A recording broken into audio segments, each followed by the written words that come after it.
Well, for the past year, we haven't exactly been in a government in the sunshine era. I hope things change. The FOIA remains a vital tool to hold the government accountable for its actions. I know there are good people that remain in government who want to see improvements and to do their part in eliminating backlogs and getting more resources. I'm an evangelist. I believe that in technology, and I really believe that AI is going to help make the FOIA process more efficient in the future over the coming decades.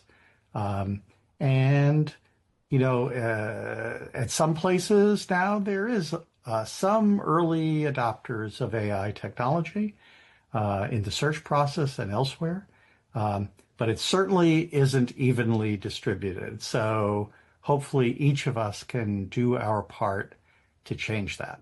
Happy Sunshine Week 2026, everyone. I can't think of a more critical time for us to unite in celebrating transparency and the Freedom of Information Act. FOIA remains essential to preserving our democracy and our ability to participate in it as an informed citizenry. And while the process isn't perfect, FOIA remains a vital tool for accountability. The success of our current fight to ensure that FOIA can meet this moment in history will shape our lives and generations to follow. So to everyone deep in this work, thank you. I know at times it can feel like a daunting task, but please remember that you aren't alone and lean on this community.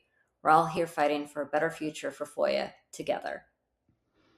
FOIA is one of the best tools to get information out of the federal government and into the hands of the people. And that makes FOIA an incredibly powerful tool for accountability. It gives people the power to hold their leaders accountable. It gives them the power to make better decisions on their parts. It preserves a record so that we might understand the decisions that are being made in our name. Quite simply put, FOIA is powerful. It's power. It's far from perfect. It is under-resourced, it is under attack, and it could really use some modernization. Congress, get on it.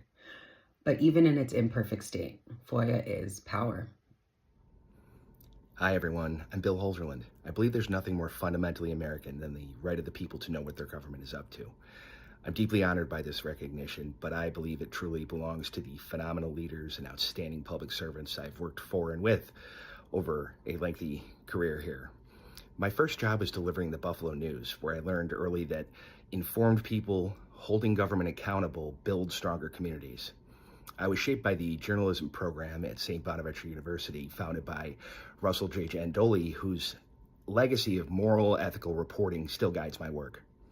My parents raised me to believe you show up, you work hard, and you stand up for people who may never know your name. As we approach FOIA's 60th anniversary, I'm reminded that sunlight is still the best of disinfectants. Openness builds trust, and even with its imperfections, FOIA ultimately strengthens good government. The measure of public service isn't praise. It's whether you try to be decent and help people along the way. So I'll close by borrowing from Josh Allen. Be good, do good, God bless, and go Bills. Hi, Alex Howard here. The Freedom of Information Act is about something that matters to every single person in the United States of America. Public records that are paid for with public funds that fundamentally belong to the American people. These are not records that we should have to request under the FOIA, but the law enables us to go to court to sue them out. And it's not just about journalists and watchdogs. It's not just about people requesting their own records from the immigration system or veterans trying to get their records. It's about all of us, including businesses, which currently use the FOIA to pry data that they need in order to make better decisions. But this is something that's entrusted to our government to be good stewards of on our behalf. And we should expect more. We should expect more funding. We should expect far better uses of technology. We should expect reforms to the law which prevent secrecy and overclassification from denying the public our right to know. Here's hoping that in the years ahead, we make the Freedom of Information Act the strongest in the world, and that we ensure that the American public cannot be denied our birthright, knowledge about ourselves and how our government is serving us. Here's to the Freedom of Information Act's first 60 years and making the next 60 even better. I spent my 30-year FOIA career at the Department of Justice, so my examples of the use of the FOIA are focused on that agency. I joined Justice shortly after the passage of the 1974 amendments, which dragged the FBI kicking and screaming into the world of transparency. I saw many of the abuses of J. Edgar Hoover exposed, such as the terrible civil rights violations of Dr. Martin Luther King Jr.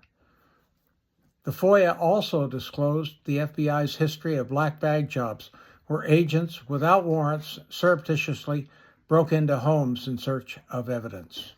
Additionally, I've seen another important FOIA success, and that is of just answering the questions of many Americans as to what records the government has about them. Yet some of these requesters were convicted criminals, which included one that helped solve an open bank robbery case when he demanded to know why he wasn't given records about his second bank robbery. But other requesters included a former college professor of mine who found out how the FBI investigated his voting rights activities. The Freedom of Information Act is an incredibly powerful law because it gives the public a fighting chance to force the government to give us the information that it doesn't want to. That said, it's such an important law that it needs to be improved. We need to make it so more documents are released to more people more quickly. The simplest and best way to make that happen is to get rid of the deliberative process privilege, what people call the "we don't want to give it to you" exemption. In the meantime, while we're fighting for that, all you document hounds out there, keep filing FOIAs, keep filing appeals, keep putting those documents out there, showing the public the documents of the inside of the government and shining the light on what the government is up to. Hi, I'm Margaret Kwoka, and I am a professor at Ohio State, and I have been focusing my whole career on researching FOIA. And one of the things that I love most about FOIA is that it is used by such a wide variety of interests across different kinds of advocacy, community groups, journalists, businesses, interested members of the public. And I find sort of the various ways in which people really need and want government information to be fascinating. I've spent a lot of time trying to figure out what we can learn from understanding more of these information needs. And I think we can really make FOIA work better for all of us by thinking about how to best resource government agencies to actually set them up for success, both in terms of personnel and technology, but also to think about how we can have a locus of real leadership in the FOIA space within the federal government in terms of some sort of independent body or quasi-independent body that oversees FOIA compliance, implementation, enforcement, and generally sort of acts as a leader in the field. I'm excited to think about what the next version of FOIA looks like and honored to be part of this great group. So I was up with our toddler in the middle of the night because he's having trouble sleeping. And I was thinking about FOIA when I was up in the middle of the night, not because I try to read him Exemption 6E case law to make him go back to sleep, although I have tried that and it doesn't work very well. But I was thinking about it because, someday he'll ask me, what do you do? What's your job? And I'll get to tell him that my job is to try to get information for the public, for journalists, to try to make our system of democracy work better, to try to make our community a better place, to try to make our country a better place. And I think it'll be a while before he really understands that. But I am so looking forward to talking with him about it because I believe so much in the power of this law. And of course, it needs more resources. The law can be made better. We can have better enforcement mechanisms. But nonetheless, it is the cornerstone of so much of our democratic way of life. And I can't wait to tell our son about that. And hopefully he'll be proud of me. I filed my first Freedom of Information lawsuit more than 20 years ago, and I've been at it ever since. Like others who are on the front lines of FOIA litigation, I have seen all the things that don't work with FOIA. I've seen the delays, I've seen government obstructionism, I've seen a whole lot of effort be put into a case, into a request, and very little gain coming out at the end. And still I persist, and my colleagues persist as well. And you might ask why, and the answer is pretty simple. The alternative is worse. If we do not push the government to be more transparent, if we do not hold the government accountable to make its proof, then government bureaucrats will be deciding what the public gets to know and what the public will never know. That is unacceptable. We may lose, so be it, but persisting is an important part of doing FOIA. We need to continue to push. We need to carry on. And I think with that effort, we will do our part to make the country a little more transparent than it is.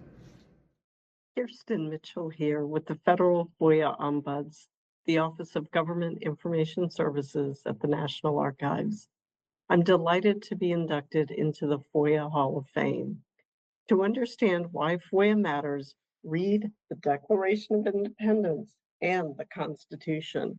Seriously, our nation's founding fathers used the Declaration to list grievances against King George III, among them convening legislative bodies at, quote, places unusual, uncomfortable, and distant from their public records. Although 190 years would pass before Congress passed the Freedom of Information Act, the founders' vision of public records access is in the DNA of FOIA and our nation.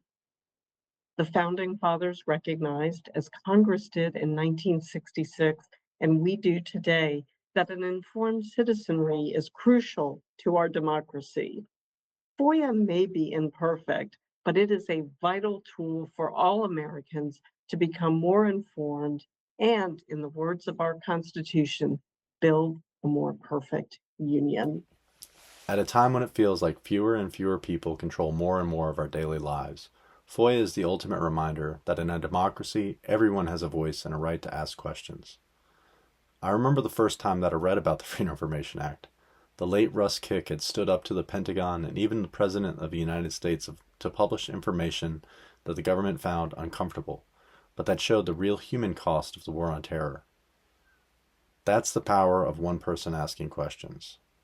Transparency isn't just for journalists or researchers or lawyers. It's the right and responsibility of everyone who believes an informed public can shape a government that actually represents all of us. When I was at the Electronic Privacy Information Center, I worked on a FOIA lawsuit related to DHS's social media monitoring program. As a result of that lawsuit, we got documents that showed that the agency had been monitoring internet forums and comment boards for criticism of the agency and then noting that down in a government database. We took those documents to Congress and to the media, and Congress decided to hold a hearing. In that hearing, a member of Congress actually held up the stack of FOIA documents that we've received as a result of our lawsuit while she grilled the chief privacy officer of DHS. Years later, when I worked at FEMA, which is a component of DHS, I saw what the results of that oversight hearing and that FOIA lawsuit had been inside the agency. Because of the public pressure created by those FOIA documents and by Congress, the agency was forced to change its policy and to put in place a bunch of new guardrails and oversight mechanisms and limitations on social media monitoring. I think that was only possible because of the documents that we got, because those documents allowed the American public to have an informed conversation and allowed Congress to do informed oversight, and that forced the agency to change its policy. I would say the biggest issue confronting Freedom of Information Act right now is resourcing. Government hasn't kept pace with the demand. They just simply do not assign enough staff to the responsibility to respond in a timely manner. The Freedom of Information Act embodies a radical idea that in a democracy, the public has the right to know what its government is doing. FOIA starts from the premise that government information belongs to the people, Any person, no matter who they are, has the right to ask questions and receive answers grounded in records, not rhetoric. The weight of that idea, the power of it, has produced resistance. We see it in delayed responses, glowing backlogs, and constant battles over what information is in and what information is out. This friction is power slowing progress. Our response cannot be resignation, but reimagination. We must insist that the government share more valuable information with the public, proactively, systematically, and at scale, because democracy works best when transparency moves faster than secrecy. Hello, my name is Alina Simo. I am the Director of the Office of Government Information Services at the National Archives and Records Administration.